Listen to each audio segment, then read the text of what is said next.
walbo aad joogtaan waa anigii iyo maslax oo idin soo harnay weli aniga maslax show khaas meena qaban habeen dambase caawada amaan habeenka geeyto habeen damba ah waa inuu showga أنا إيه مصلح مذاهب. وحنا على حمل السنة أنا حمل فنانين تقبلن تهاي. شو عدل بكو قبسن كرتو. شعب كأنه قبلن. شو سما بدنا طبعا $10 وأصحابي مرساس وين معن أوفك وإفتن ليضو أنا بلنا. sidaad klibka ku soo aragtay leeyihiin inaan rabnaa show inaan qabsano marka fanaan Sharma Boy iyo Maslax Mideey waxay rabaan inay show qabsadaan showgaas oo show oo labadooda u gaar ah oo aan fanaaniin kale kula jirin ay labadooda ka tumayaan oo labadooda showgaas oo labadooda laba qaas u yahay sababtoo tahay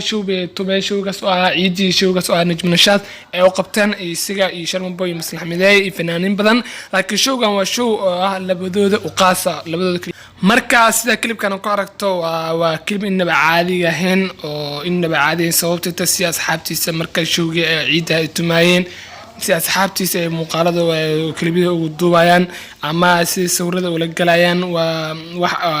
aad loogu farxo ama ay muujinayso in ay dadka aad u jecel yihiin sababtoo tahay waxa fanaan aan dadka rabin ama bulshada rabin ama dhalinyarada in rabin 100% sawir lama galaan ama man soo dhaweystaan marka taas waxay ku cadeynaysaa wax waliba ama soo dhalinyaradu ku dhex jiro ama sida ay jam u yihiin ama show sidoo jam u yahay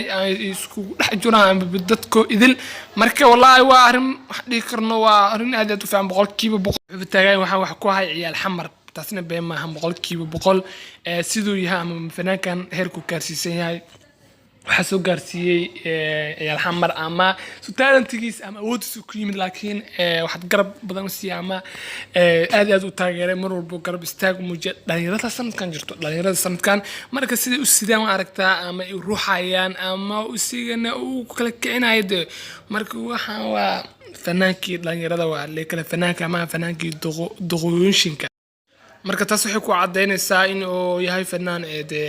dadkii wada jecel yihiin asxaabtii wada jecel yihiin markaan wuxuu bixinayaa klibkaas ku aragto wareysigaas oo aan jeclaa inuu siinayo Dayax Films inuu yahay janaalkaas marka isiga waa hadda wareysiyaal waa loo yeelan kartaa marka fanaan waxa waaye aad wax walba ama wax waliba oo dhanka social media oo sanadkan ama sanadaha soo socda si loo maleynayo oo sigoo leeyahay amal madami doon ilaa waayihiga aan joogo si heestaas hees muqdisho bila heesta muqdisho soo qaadayo heestaas ay ku jirtaa klibkaasna marka taasna waxay ku cadeynaysaa in ay bahalka noqon doono fanaanada aan damin laakiin fanaaniinta kale Soomaalida waxa loo yaqaan in hadii hal sano jira ama hal sano waayo fiican ku jiraan ay sanadka dambe magacood oo lumo mana garanayo sababta waxa keenay taas ama dhibaatooyinkaas waxa ku keeni karo